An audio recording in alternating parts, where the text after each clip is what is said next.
Libo-libong trabaho sa lokal at international ang bubuksan ng iba't ibang kumpanya sa pangunguna ng Department of Labor and Employment o DOLE sa darating na Mayo 1 bilang pagdiriwang yan ng Labor Day sa bansa. Si Bien Manalo ng PTV Manila sa Balitang Pambansa Live. Bien. Anan, magandang balita naman para sa ating mga kababayan na naghahanap ng trabaho.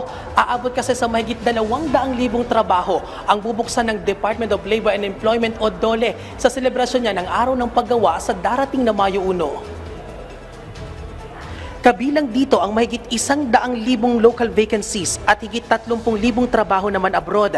Kasama sa mga trabahong bubuksan ay mula sa sektor ng manufacturing, retail, BPO, food and service activities at financial o insurance industries.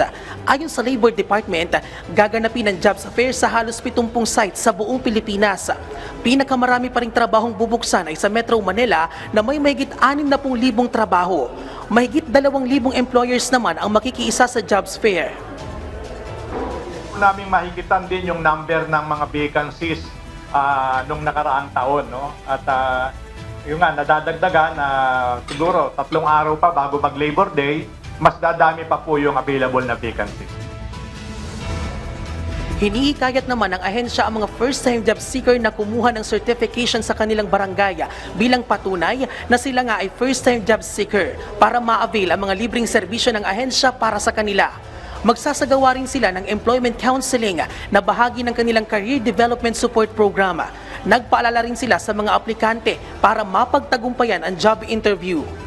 Matulog ng maaga bago po magkaroon ng jobs fair. Bago pumunta sa jobs fair, tiyakin na medyo maayos ang kasuotan. Yung kung pagka ikaw ay tinignan, medyo makumbinsi mo kagad yung representante ng employer. Dapat wag tayong nervyusin at kabahan. Kasi kung naniniwala po tayo na tayo ay may katangian o kakayahan na makakuha ng trabaho, dapat ready tayo.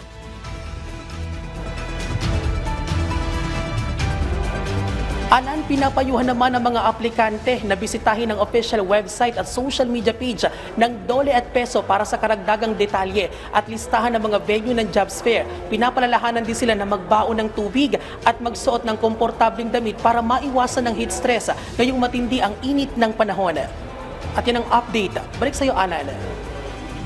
Maraming salamat, Bien Manalo ng PTV Manila.